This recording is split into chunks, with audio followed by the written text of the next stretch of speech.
cristianismo é uma potestade política que venceu o Império Romano, é a continuidade religiosa do Império Romano, é o santo e sacro Império Romano até o dia de hoje.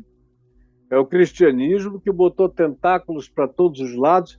Até os protestantes são filhos do cristianismo, os evangélicos são filhos do cristianismo.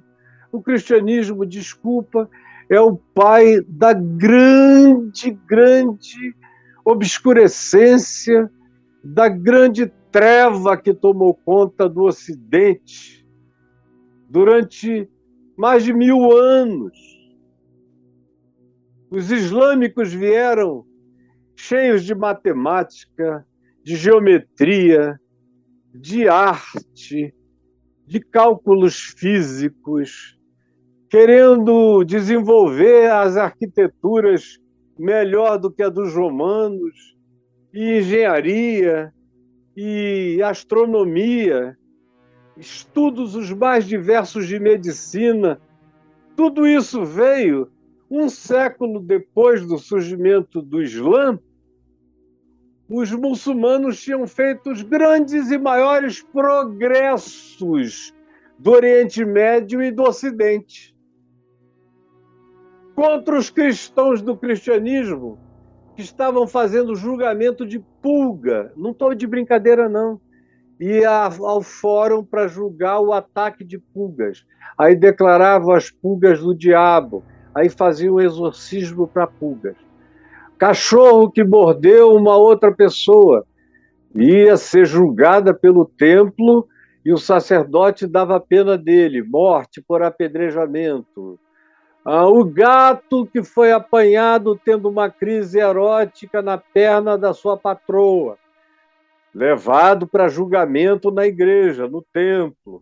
O que você quiser, as coisas mais malucas desse mundo era o que ocupavam a mente cristã, de dia e de noite, todo mundo andando na treva, no escuro.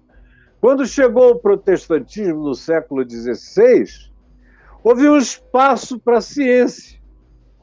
Pouca gente sabe que Miguel Ângelo era um discípulo da Reforma protestante, que os grandes indivíduos que fizeram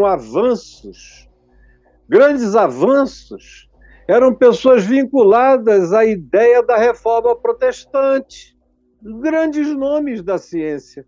Calados, não podiam falar nada, para não morrerem.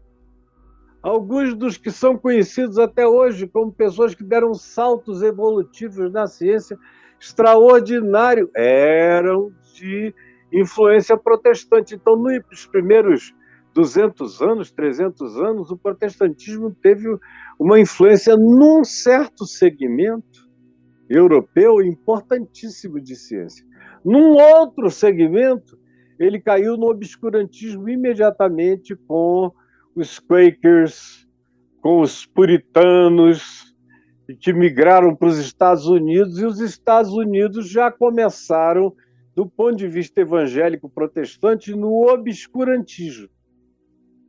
Por incrível que pareça, o que salvou o protestantismo americano do obscurantismo puritano, por incrível que pareça, foi a maçonaria, porque eram protestantes maçons, e a maçonaria era mais aberta.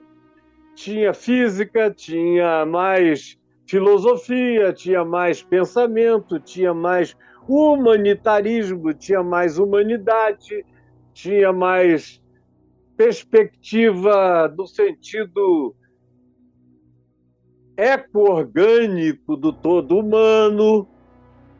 Então, por incrível que pareça, nos Estados Unidos, as maiores evoluções humanas não foram produzidas pelos protestantes, mas sim pelos protestantes maçons, diferentemente da Europa, onde protestantes mesmo, como Sir Isaac Newton, que lia mais a Bíblia do que estudava física, se tornaram as grandes referências em Oxford, em Cambridge, em todas as grandes universidades. E nos Estados Unidos, as universidades que foram criadas pelos protestantes, a maioria delas, como Harvard, como Princeton, com várias outras, foram criadas por protestantes sob a influência maçom.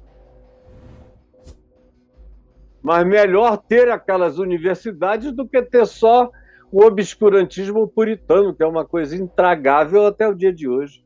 Então, meu filho, concluindo a sua resposta, que já foi longa, mas só para dizer, nada tem a ver com nada do que você levantou como problema. Porque eu estou aqui, ó. Olha eu aqui. E olha a minha Bíblia aqui. E em que ela me atrapalhou? Apesar do cristianismo, estou eu aqui, sem cristianismo, vivendo o evangelho. Cada dia tem menos cristianismo em mim. E todo dia tem mais evangelho. Eu não vivo o cristianismo. Quando eu vejo alguns até dos meus filhos na fé, que não compreenderam até hoje a diferença entre cristianismo e evangelho, como eu vejo um deles que me dá muita pena, porque ele nasceu nas minhas tetas. 20 anos ele mamou nas minhas tetas. Tudo que ele tem, teve e aprendeu, ele aprendeu de mim. Mas não aprendeu até hoje a diferença entre evangelho e cristianismo. Ele parece que não quer aprender. Porque toda hora eu vejo dizer o problema do cristianismo é que os cristãos não entenderam o verdadeiro cristianismo. Cara, não existe verdadeiro cristianismo. Só existe a verdade do evangelho. Agora, o cristianismo já é uma corrupção. Do primeiro dia, no século IV até o dia de hoje, nunca houve nada que seja referência de evangelho puro e simples e da espiritualidade leve do evangelho. Por favor, meu filho, não crie problema onde não há problema nenhum. Você associou espiritualidade à eteriedade, como se eu tivesse dito, o evangelho de Jesus tem que existir em total eteriedade. Não. Eu falei que o evangelho de Jesus é total espiritualidade e não uma religião de ritos, de regras, de hierarquias, de donos, de sedes, de nada disso. Ele não foi durante 4 séculos. Ele virou essa outra coisa depois, a tal ponto que hoje a gente nem acredita mais que é possível viver só do evangelho, da espiritualidade de Cristo, se congregando com gente boa de Deus, quando faz bem, e identificando a sua igreja no mundo.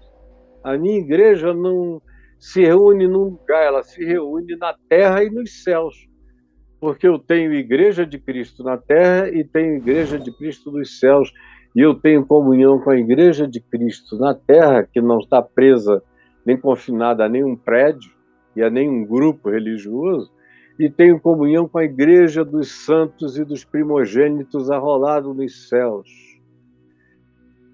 dos quais eu faço parte antecipadamente, vivendo essa espiritualidade, que é a coisa mais linda do mundo e mais parecida com Jesus. E eu quero morrer a cara de Jesus. No que eu puder, eu quero que Jesus tenha também uma cara de Caio na história humana.